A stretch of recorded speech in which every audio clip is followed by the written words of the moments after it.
Hello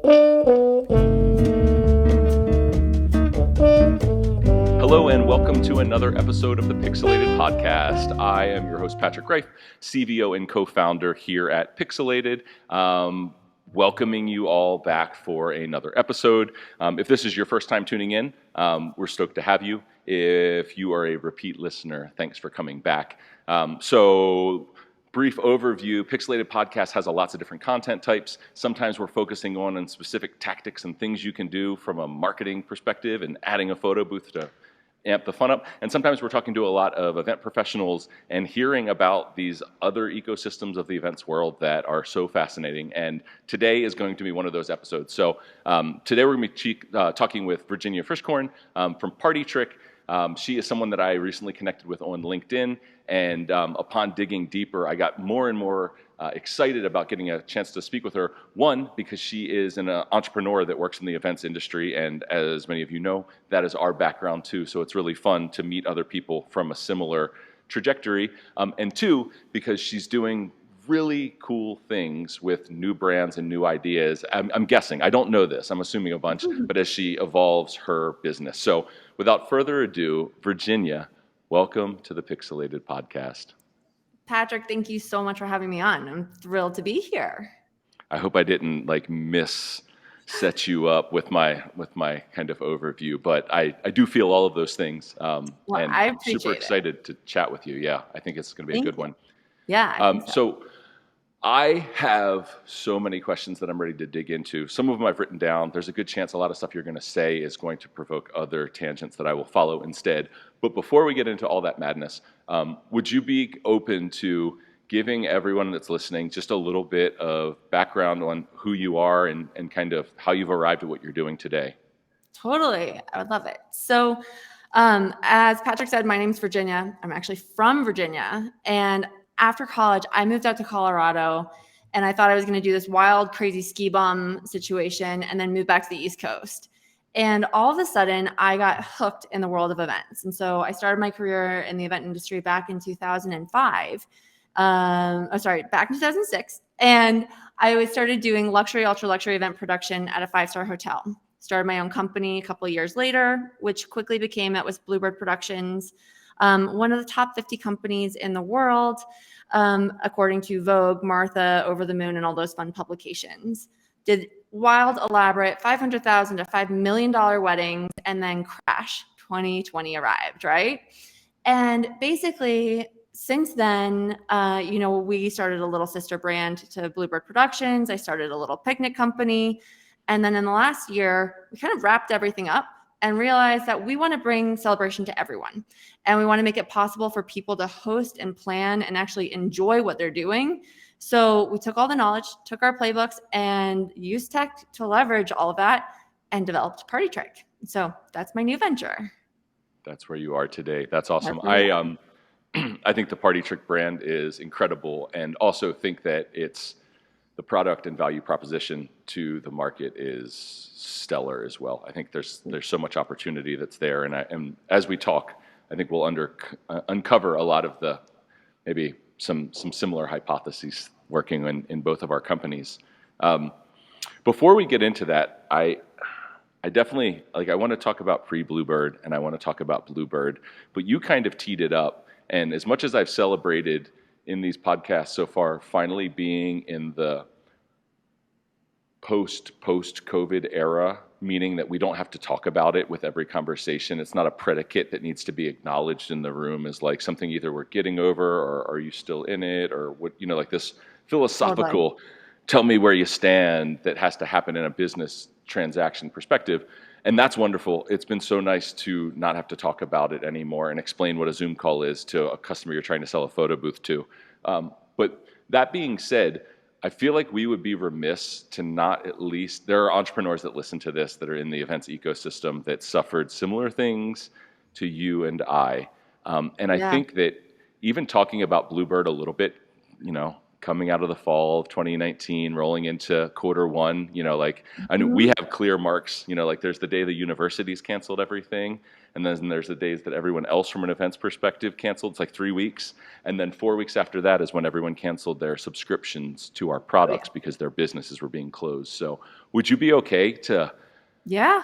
because I feel like it also sets the stage so great for Partytrick, right? Here comes the Phoenix. But Oh my before the goodness. Phoenix comes the fire. And what a fire that was. It's so funny. It was actually, we're working on a piece, and COVID, as much as, like you said, we don't want to talk about it, it was so pivotal to kind of get to where we are today. And so we actually had a wedding the weekend of COVID, and I couldn't go.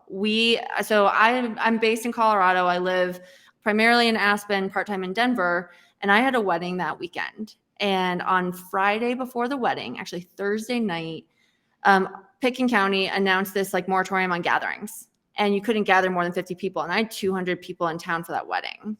And we were like, oh my God, what are we going to do? And so I have to have a conversation, and they were going to fine us as the event planner. And it was like a large 5+ figure fine for organizing an event. So we had to call the bride, and we're like, hey, we can basically consult from afar, but I'm not walking on foot. Like, I'm just like not showing up to your wedding. And so that was like the big start of things really, really changing for us. And then, unlike some vendors, we had to basically reorchestrate that year. I had amazing weddings, amazing clients, and we had to basically replan 3 to 4 times, like over 20 weddings. And it's so hard because we thought we'd be back by the fall, right? And so right after that one, we went into basically lockdown, and we're like, what are we doing? Oh, we'll be fine by June. Okay, no, we won't be fine by June. Oh, we'll be good by September. No, we won't be good by September. I mean, we did 2 micro weddings that year, and that was it. And crazy. And I kept actually my entire staff on team. Basically, I let one person go. But everyone stayed on. And in part, I was actually, and this is interesting to the Partytrick story, I started building, and that's where a lot of the idea for Partytrick came, right? I was seeing my dad back on the East Coast, and he was throwing these great, like, distanced parties with his friends. And, my dad was in his late 60s when this happened. And so they'd have like parties in the garden and have a table and a table and a table. And I was like, oh my God, I miss this. And I'm in Colorado, and it's snowy and gross, and I miss my friends. I don't want to sit on Zoom. I'm getting yelled at because, COVID's my fault from our lovely clients. And I'm like, I want to bring what he's doing to everyone else.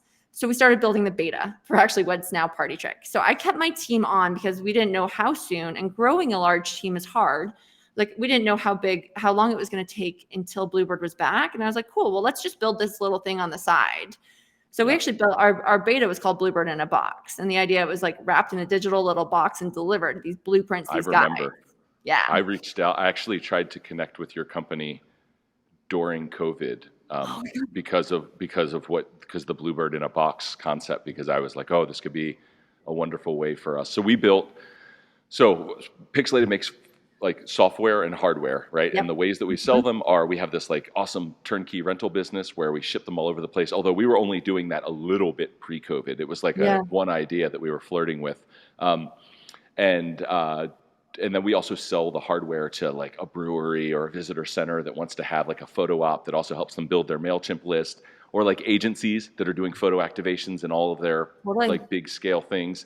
So like that's what we did. So the event side went away, and then the subscription side went away, and what we were left with was like nothing. And we built this virtual photo booth platform to kind of keep us afloat. And honestly, like, we didn't have the money and the resources to be able to like compete with the big software developers that were rolling that product out. So for us, it was almost as much a PR play to stay relevant over however long it was going to be. So that way, when things corrected, we could kind of move back into it. But yeah, scary times for sure. And I remember when I saw Bluebird Productions, immediately I was like, I remember reaching out because I had gone down the hole and been like, this is a cool company. I could tell then that there was some common grit driving our companies forward.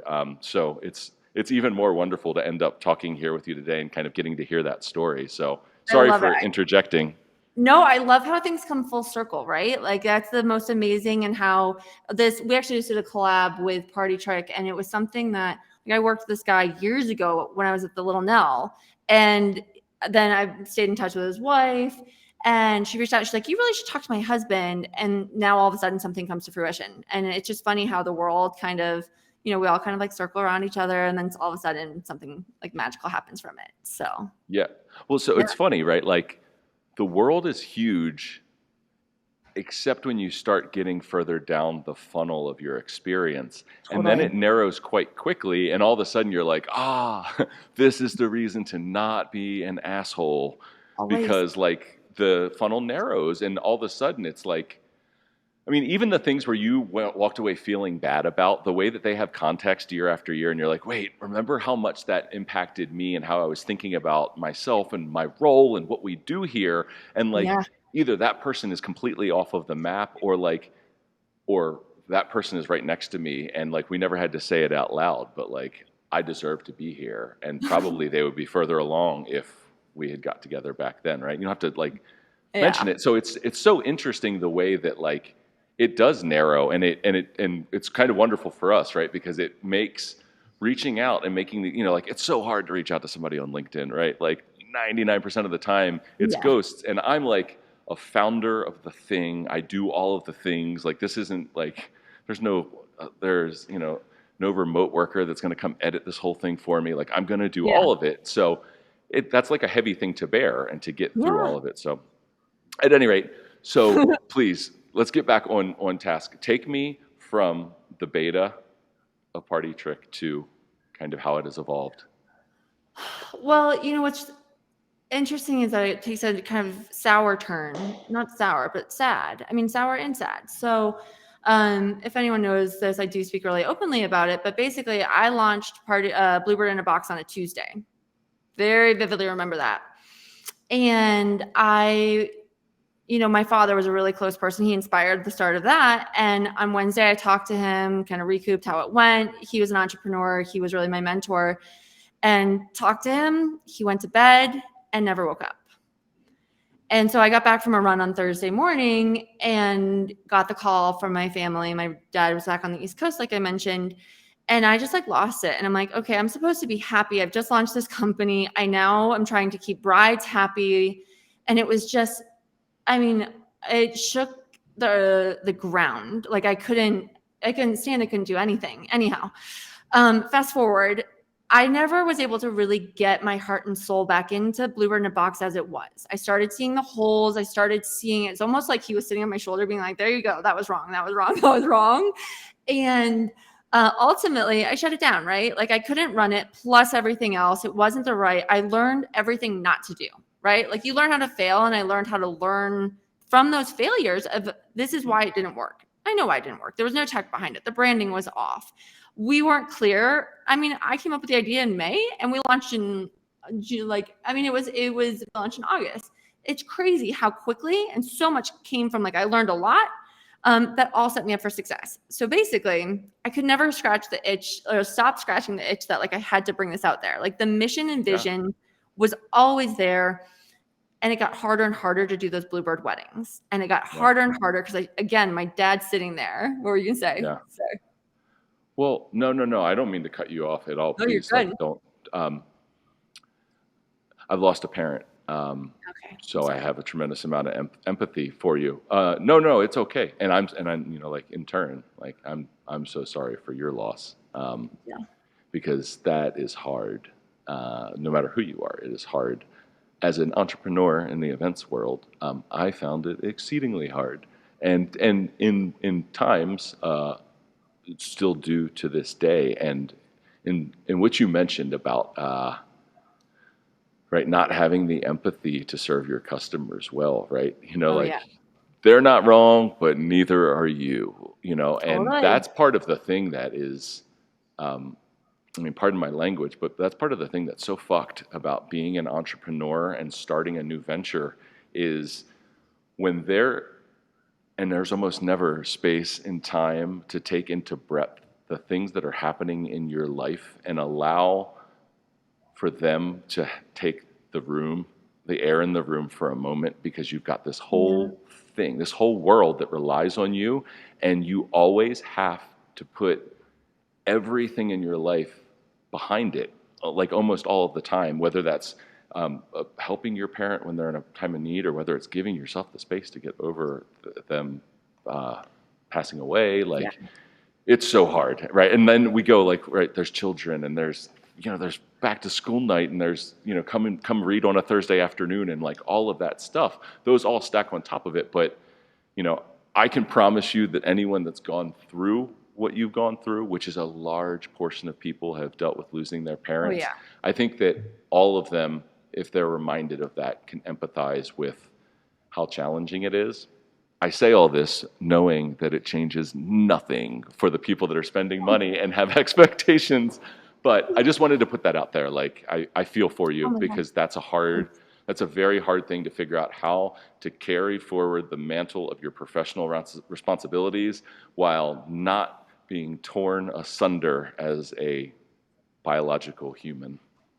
Oh my God, I know. I mean, it's interesting. Like, I definitely had my initial shock, and then I was like, I'm not going to deal with this. I'm going to just put my head down and get this done. But then the perspective and shift changed, and it was so much harder to, again, engage and find stuff as important. But so I just was like, I'm going to just figure this out one day at a time, one foot in front of the other, inch by inch by inch, right? And I don't know. I think after that summer of 21, that was a rough summer, amazing summer, but it was all of our 2020s that got postponed.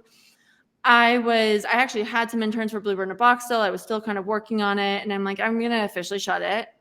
I'm going to finish out what I need to finish out with Bluebird. And I'm going to figure out how to get this thing going. And in a way, this is funny, not prove my father wrong, but do this in his honor, and prove him a little bit wrong, because I knew how big it could be. And I know how big it will be. Additionally, it's interesting. I have an older brother and a little sister, and we all ended up in the hospitality world of some sort. My dad, very traditional businesses. And he made a comment to us once, and he's like, you guys just chose lifestyle businesses, as if it was a negative thing. Like, you do want to have a good quality lifestyle. But it was this like knock that probably, I was probably like 22, 23 when he said that. And then like, oh, I'm going to show you how a lifestyle business can be $1 billion business, Dad. Like, challenge accepted, thanks. Well, and the thing is, for what this industry is, right? And I know that you and I both know a whole lot of similar truths about the events industry in general, and its willingness to adopt new things, and like all of the stuff, all of the things, or not. You had to, you got to ride the elevator to the current glass ceiling before you're like, that's where I got to break, right? And then you're like, okay, now I got to break it. And, like, your dad knew that. He was just trying to be precocious, right? Like, he knows that if you're a good entrepreneur, you're finding the new glass ceiling, you're making a plan to break it, and then you retreat to execute that plan. And sometimes it doesn't break, and you go back down again. And it's like all about hypothesis, execution, right? Reading the tea leaves and going at it like one more time. So, we'll like, what a great like kickoff to the chat so far. Like, I'm sorry to hear about the challenges, honestly, but it's wonderful to hear the way that you're placing them in a position of power to influence you and to drive you forward. And I mean, I can't think of too many more ways to like honor your dad and like what that relationship between the two of you meant. Yeah. No, again, I think every good thing, a lot of growth always has like pain in it. Maybe it's not the pain that we wish it would have happened, but there always is. And you get great learning every time you go through that. I used to be a big runner, right? It's not that much fun, but it feels amazing at the end. That's not true. Like, great training runs, those are fun, but sometimes it just hurts, and then you feel amazing because you push through. Sometimes it sucks. It sucks. Yeah. I'm an intermittent runner as well. I'm not in run shape right now at all, but I can empathize with that perspective. Like, sometimes like running just sucks. Like, that's just it. Not at the end of the run, not when it's done. No, it you never get out of it and you're like, ever sucks when it's over. It never sucks when it's over. Okay, so now we got the predicate. We understand how the whole thing came together, right? Like, tried this concept, tragedy ensues, like shackled to a business concept that, like was worth a try, but proved unscalable and frankly untenable from what you wanted from it, right? Totally. Commitment to burn it once it's done, once obligations are fulfilled, and to go back at it again. Let's go. Yep. All right, take us from there. So basically, let's see, end of 2021, I shut it down and basically almost restarted building Partytrick. And so summer of 22, we were wrapping up weddings. My actual last wedding, an event that we did was October 8th last year, and we launched Partytrick on October 13th. So that weekend, I was actually in Montana, really kind of fun, full circle.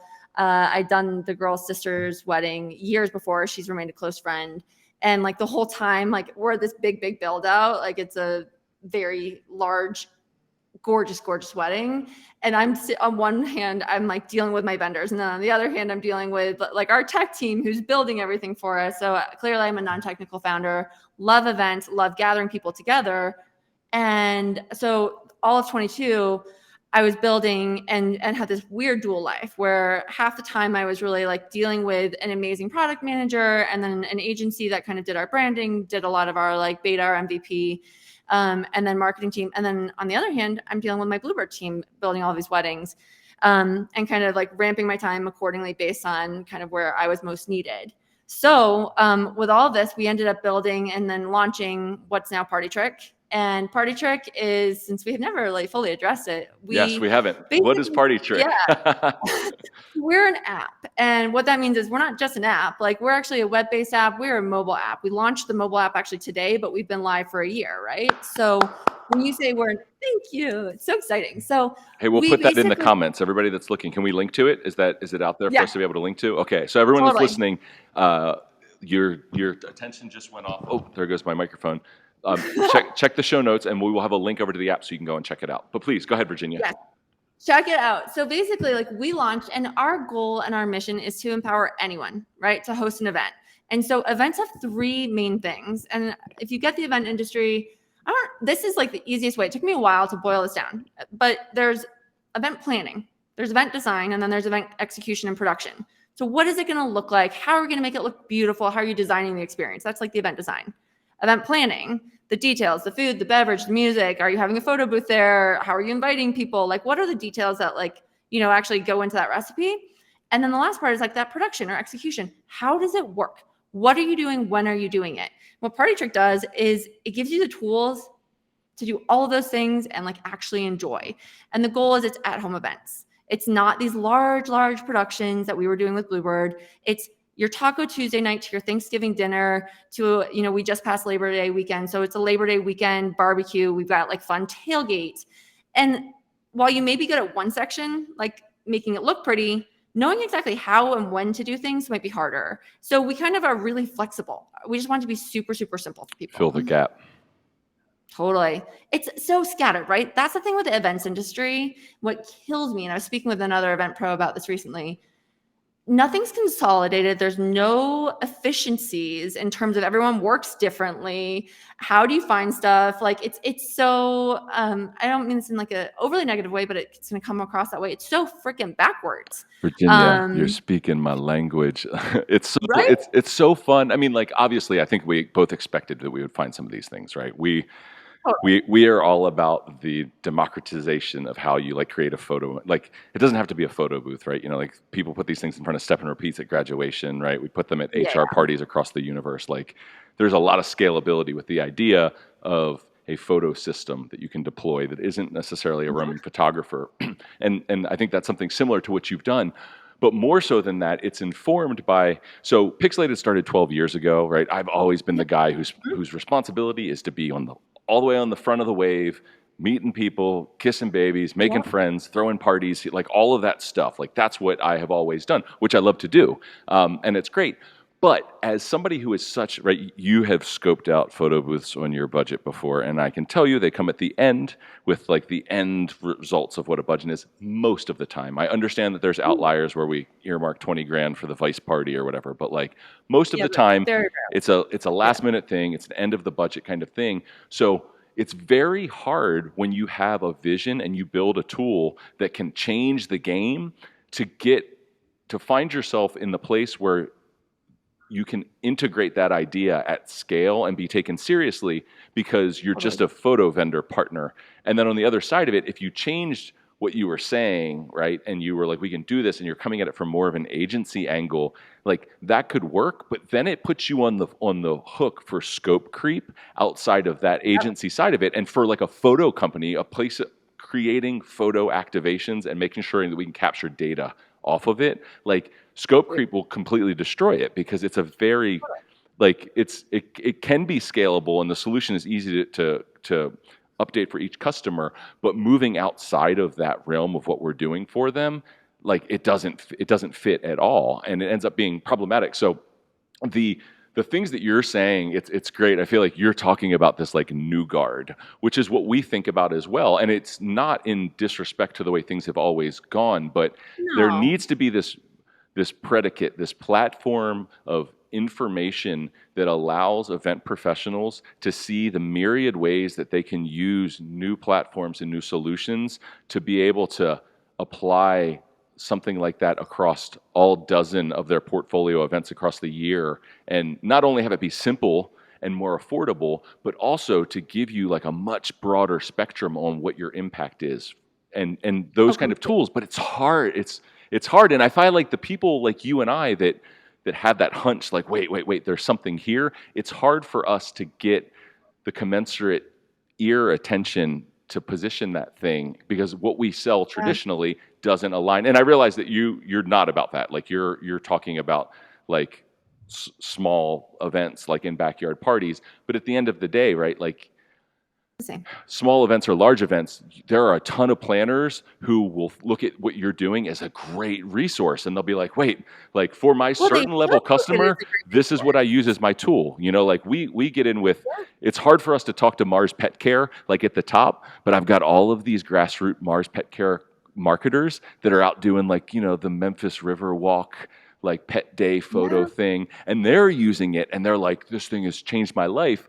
But you can't talk to their boss because they're not dialed into it. So what we need to do is launch the first conference that's just about this whole new world of, sorry, that's my aspirational side talking. I'm just going down there. I'm like, keep going. I want to know. I'm like kind of curious. Well, because it's education, right? Like at the end of the day, like all of these things are true because people don't believe that it can be different. I had a meeting with a partner of ours earlier today, and I was telling him, you're going to laugh so hard about this, because I think you've been an MPI member, correct?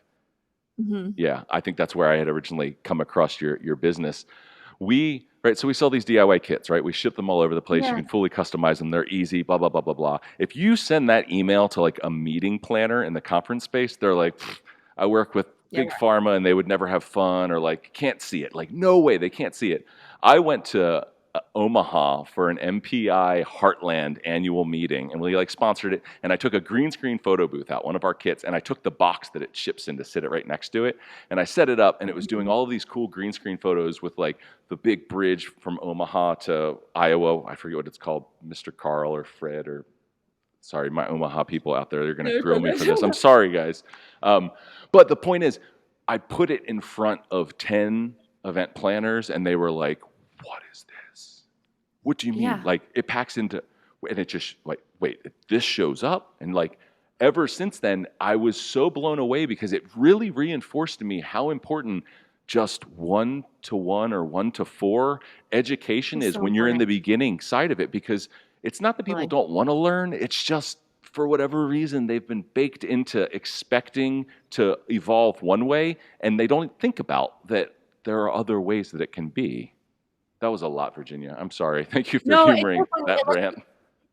It takes me back to the beginning, and one of the things is when like we started Bluebird, it was never designed or planned to be like a wedding planning company. Now we did like corporate events. We did a ton of corporate and social. We just don't show them because candidly, like photography is not nearly as good, and weddings are so pretty, right?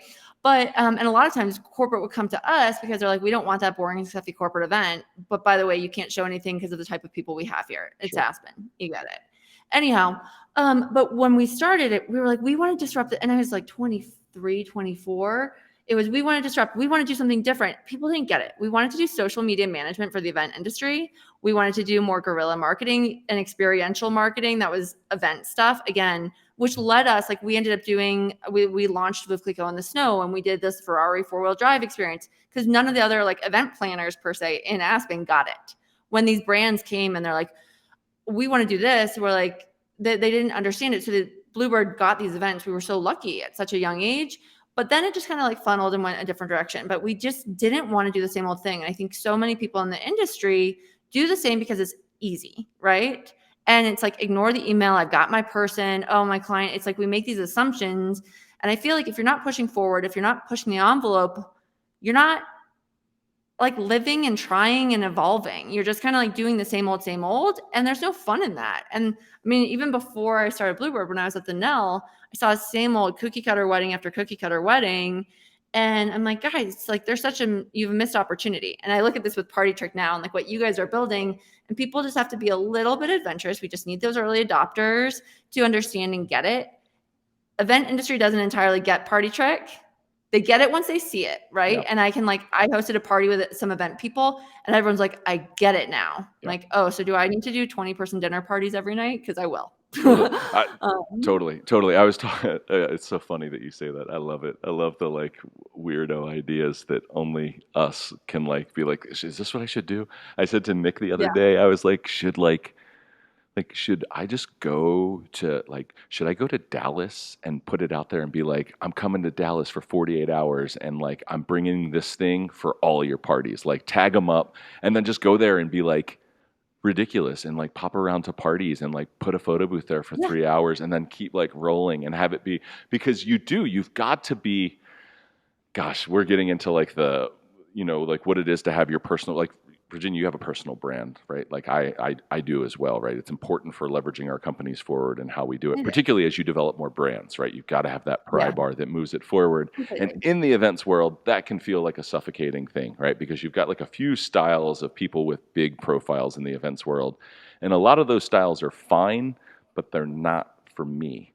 So figuring out like the balance between how you are pushing the envelope and you're being creative and you're being thought-provoking while at the same time not being tropey and like out there like peddling the headlines for like that whole side of it. Like it's just different, right? Like it's different when you've actually got a real product that has a hard deliverable in reality, right? It's not just social media. Like there's more to it than that.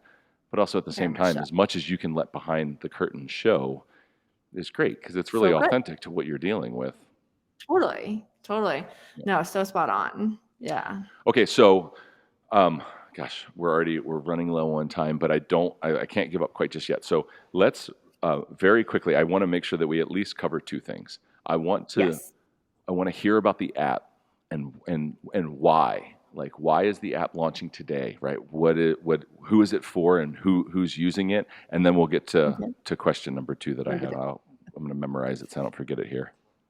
Okay, so basically, I wanted a mobile app when we launched Partytrick, almost a year ago, and I was told you don't need an app, blah blah blah, and I'm like, I want it, and really got shut down. And ultimately, it also came to funding, right? And it's expensive to build technology. I did not understand that when I decided to start a tech company. I was like, oh, very different than starting a planning company. So we waited again, couldn't get rid of it. So I brought on a CTO earlier this year when I started going and raising venture capital. And because I'm a non-technical founder, it was like, hey, Virginia, you really need either a CTO or a technical co-founder. And I'm like, okay, boom, I hear you. I'm doing. So I went out, found myself a great CTO. And he's like, yeah, totally. And ultimately we stripped away what we had built and decided to build this beautiful app, because now the functionality, the features, everything we can do is bigger, better. And what you could experience on the phone is actually similar to what you experience on the web-based app. So I'm a big Asana fan. Like I love Asana. It is my all-time favorite productivity for like life. It's like today's garbage day. It reminded me to take my garbage out today. Dorky, but it's true. I use the Asana app on my computer. I use it on my phone. Okay. It's like the same thing. And so Partytrick is built that way. And we wanted to launch the app earlier this summer. It didn't happen. July came, didn't happen. it's finally here. And it's amazing because we're back to school, right? I have 2 little kids. They're in school. There's like, I've already hosted 3 events like this week, like with play dates, and we have potlucks, and we have entertaining season right upon us. So having the app now, getting it in your pocket, having a planner to help you there, like we do virtual event planning. So like if you need some help with something customized, or you use one of our templated events, it's there to make the rest of the year for you with Halloween, tailgates, Thanksgiving, Christmas, Hanukkah, all of it. Yom Kippur is coming up, and Russia, like everything is coming up right now. So having the app now allows you to like really enjoy and close out the rest of 2023 strong and not as exhausted, right? Like I always finish it and I'm like, oh my God, I don't want that this year. I don't want that for anyone else. So our app goes for pretty much anyone, which is lovely. Awesome. Partytrick. So is it in all of the app stores? Is it free? Is it pay? Okay, so we are in the Apple App Store and we are in Google Play, and Awesome. You get first party for free. It's free to download the app. You can actually be a guest. So like Patrick, if you're hosting and I'm a guest, we have a really cool new feature that David will kill me if I say, but I'm going to say it anyhow. So there's full in-app messaging, like Slack style messaging. But if you're inviting me to something and I'm not a paid user, you can like communicate everything in app versus the annoying text groups, what have you. I love keeping communication streamlined. And then it's $25 for a party, $50 for 3 parties, or $89 for the year. So our price point is insanely affordable. If you think about it, $89 for a year, it's your whole entertaining budget. It'll save you in one party that much in your time easily. Love it. Yeah. Awesome. That's amazing. Okay, so tell me inside, like we won't go through all the features. Everybody needs to go and download it to check that out. But tell me the 1 or 2 things that are the biggest value for your users that are adopting it right now. What are the things that they're like, this is it? Like I'm doing, like all the other stuff is great, but I'm doing it for this, or I'm doing it for that. All right. Females say, I can now curate exactly what I want it to look like, because you don't have to go and source all over, right? You can basically shop a tablescape, which you can't do anywhere else. They love that. And then they love the timeline feature, which basically tells you what to do, when to do it. So at 2 weeks out, this is what I should be doing, and it's interactive. Tell me about the tablescape. So is that back-ended to an actual fulfillment system, or is it just saying, nope, here's the Amazon product we would suggest? Yep. So basically you can look and like our farm to table, check that one out. You can go click on, I call it red dotting, a red dot, and it sends you to an Amazon link. You can then put everything in your Amazon cart, or depending on where the products are, one cart, check it out. We take you off the platform for that. We do get an affiliate commission, obviously, for that. Great. Yes. So that's how that one's structured. That's the way to do it. Totally. Yeah. And then we don't Customers have to should love monitor that. They should understand that. Yes. Yeah, that's not like a dirty word. Like an affiliate commission means I can continue to do this awesome thing that you love and not like put it on your plate to pay for it. Like it's a wonderful thing. Gosh, I love this already. So, yeah, so great. Okay, so what's the number 2 thing? Timelines. Yeah, and then the timeline. Okay. And that's just because logistics, right? Like, when is this showing up? When do I need to place this order by for all of this to come together by my date? And it's working backwards. Yeah, and it basically starting 2 weeks out, like, hey, you should be inviting your friends. This is what to say. Hey, you should order your like decor if you don't have it already. Did you check to see if your decor arrived? And then, I mean, I can tell you I've hosted thousands of parties. The amount of bottles of champagne or wine I've exploded in my freezer is like, it's embarrassing. Yeah. We have a notification that reminds you to check your freezer to make sure that nothing's in it and to light that bathroom candle. Because even the most experienced hostess, there's always something. Like you forget to turn the music on, you forget this. That's what women like. Guys like the playlists because they don't want to be judged on their playlists. Like we have 3 playlists for every single party. But that's when I talk to guys, they love that. I love that. As well as the notifications, what to do. I have a lot of guys who use it for date nights because it's really good. Sure, or husbands to use it to not like be like the shit partner that didn't help or didn't do like, you know, like, so like gentlemen, I'm not generalizing all of you, but some of us are happy to help, but we just don't remember in the moment what that thing is. And also sometimes like asking what that thing should be, not a popular way to get to helping out either. So I could see that being valuable, right? Like helping us be great, helping us more forgetful partners. Yes. Be the great that we could be. Yeah. No. So leading up to this point, so have users been predominantly about like from like a web platform, like prior to the app existing, has it been that same value, but just they've been accessing it from desktop? Yeah. And I think the nice thing is like when people are partying, they're on the go. right? Like if you're hosting, you don't want to be Yeah. on your computer. And honestly, No, the web, mobile. like our app, like in Chrome or in Safari on a phone and experience wasn't great. Like it wasn't built well for mobile. So having the app is really lovely because of push notifications. The pushes tell you what to Yeah. do, when to do, and then you can actually Yep. interact with your phone or tablet. We have it built for tablet as well. You can click on it on the app. So everyone's used it on their computer to date, but it's the user experience is so much more friendly on an app, like Yeah. versus trying to use it on Chrome on your phone. Yeah. Yeah. Here we go. Virginia, this could go on forever. I've got so many more questions. You might be one of the people that I say, like, let's do this again I soon would love too. it. But that being said, so I'm gonna call it here and cancel the other 11 questions I have waiting in the wings. Let everybody know who's listening. Like, what should they do? It sounds like they should go to either the Apple Play Store or the Google Play Store, or sorry, the Whatever it's whatever, called. and download the app. But let them know. What do they do? Yeah. So check us out. Find us at partytrick.com. Really easy. And we're at Partytrick on Instagram, at Partytrick _ on TikTok. And download the app. It's just on the Apple Store. There's really not much else under Partytrick, which is we're really lucky.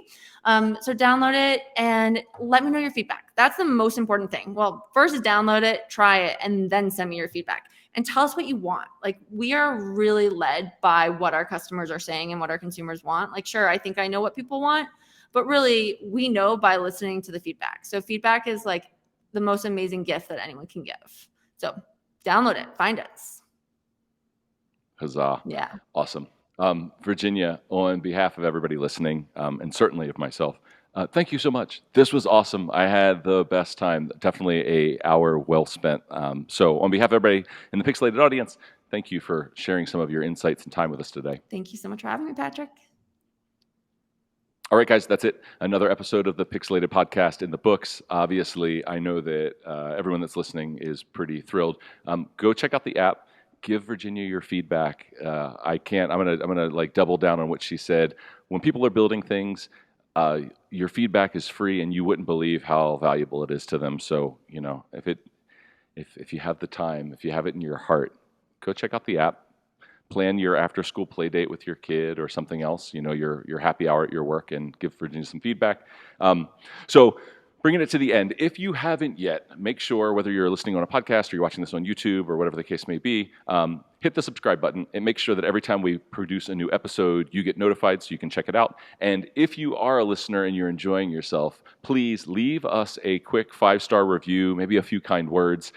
Reviews help more people like you find our show. The whole goal behind this thing is to spread information, to help people think about new ideas, kind of in the events and the broader kind of marketing and engagement ecosystem. So until next time, I'm Patrick Rife. Peace.